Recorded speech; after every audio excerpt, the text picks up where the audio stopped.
ക്രിസ്തുവേശുവിൽ എല്ലാ ശ്രോതാക്കൾക്കും സ്നേഹവന്ദനം. നമ്മുടെ ഇന്നത്തെ ധ്യാനത്തിനായി എഫെസ്യ ലേഖനം 4-ാം അധ്യായം 29-ാം വാക്യം വായിക്കുന്നു. കേൾക്കുന്നവർക്ക് കൃപ ലഭിക്കത്തക്കവണ്ണം ആത്മീക അഭിവൃദ്ധിക്കുതകുന്ന നല്ല വാക്കല്ലാതെ യാതൊരു ദുഷിച്ച വാക്കും നിങ്ങളുടെ വായിൽ നിന്ന് പുറപ്പെടരുത്. പ്രിയമുള്ളവരെ, ദൈവജനത്തെ ദൈവകോപത്തിലേക്കും ശിക്ഷയിലേക്കും തള്ളിയിടുവാൻ അവരുടെ വായിൽ നിന്ന് പുറപ്പെടുന്ന വാക്കുകൾ മുഖാന്തരമായിട്ടുണ്ട്. കനാന്റെ പടിവാതിലിൽ എത്തിയ ഇസ്രായേൽ മക്കൾക്ക് അവരുടെ വായിലെ വാക്കുകൾ കാരണം വീണ്ടും 40 സംവത്സരങ്ങൾ ആ മരുഭൂമിയിൽ ഉഴലേണ്ടി വന്നു. നമ്മുടെ വായിൽ നിന്ന് പുറപ്പെടുന്ന വാക്കുകൾക്ക് മനുഷ്യരെ വെറുപ്പിക്കുവാനും പ്രകോപിപ്പിക്കുവാനും നിരാശപ്പെടുത്തുവാനും ദുഃഖിപ്പിക്കുവാനുമൊക്കെ കഴിയുമെന്ന് ചിന്തിക്കാതെയാണ് നാം പലപ്പോഴും വാക്കുകൾ ഉരുവിടുന്നത്. ഒരുവൻ വാക്കിൽ തെറ്റാതിരുന്നാൽ അവൻ ശരീരത്തിന് മുഴുവൻ കടിഞ്ഞാനിടുവാൻ കഴിവുള്ള പൂർണ്ണ മനുഷ്യൻ ആകുന്നു എന്ന് യാക്കോബ് ശ്ലീഹ ഓർമ്മിപ്പിക്കുന്നു. യാക്കോബ് 3:2. ഒരു ദൈവ പൈതലിന്റെ വായിൽ നിന്ന് പുറപ്പെടുന്ന വാക്കുകൾ എങ്ങനെയുള്ളതായിരിക്കണമെന്ന് അപ്പോസ്തലനായ പൗലോസ് എഫെസ്യ സഭയിലെ വിശ്വാസികളെ അറിയിക്കുന്നത് ശ്രദ്ധേയമാണ്. നമ്മുടെ വാക്കുകൾ കേൾക്കുന്നവർക്ക് കൃപ ലഭിക്കത്തക്ക നല്ല വാക്കുകളായിരിക്കണം. അവ മറ്റുള്ളവരുടെ ആത്മീയ വളർച്ചയ്ക്ക് വഴിയൊരുക്കുന്നതും വിശ്വാസത്തിൽ ഉറപ്പിക്കുന്നതും സാന്ത്വനം പകരുന്നതും കർത്താവിനെ മഹത്വപ്പെടുത്തുന്നതുമായിരിക്കണം.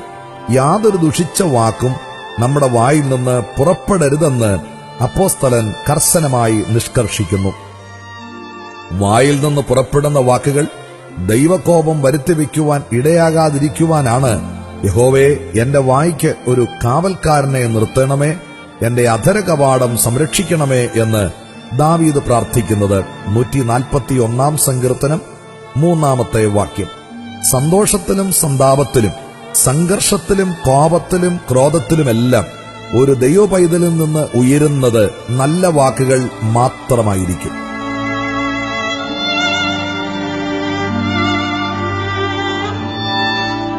ദൈവത്തിന്റെ പൈതലേ, കോപത്തിലും ക്രോധത്തിലും നിന്റെ വായിൽ നിന്ന് പുറപ്പെടുന്ന വാക്കുകൾ കേൾക്കുന്നവർക്ക് കൃപ ലഭിക്കുവാൻ മുഖാന്തരമൊരുക്കുമോ എന്ന് നീ ചിന്തിക്കാറുണ്ടോ? നിന്റെ കോപത്തിന്റെ നിമിഷങ്ങളിൽ നീ അറിയാതെ നിന്റെ നാവിൻ തുമ്പിൽ ഓടിയെത്തുന്ന പദപ്രയോഗങ്ങൾ, വിഷമുനയുള്ള വാക്കുകൾ മറ്റുള്ളവരുടെ ആത്മീക വർധനയ്ക്ക് ഉതകുകയില്ലെന്ന് മാത്രമല്ല, അവ നിന്റെ ദൈവകൃപയെ ചോർത്തിക്കളയുകയും ചെയ്യുമെന്ന് നീ ഓർമ്മിക്കുമോ?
അഭിഷേകം ചെയ്യണമേ പരിശുദ്ധ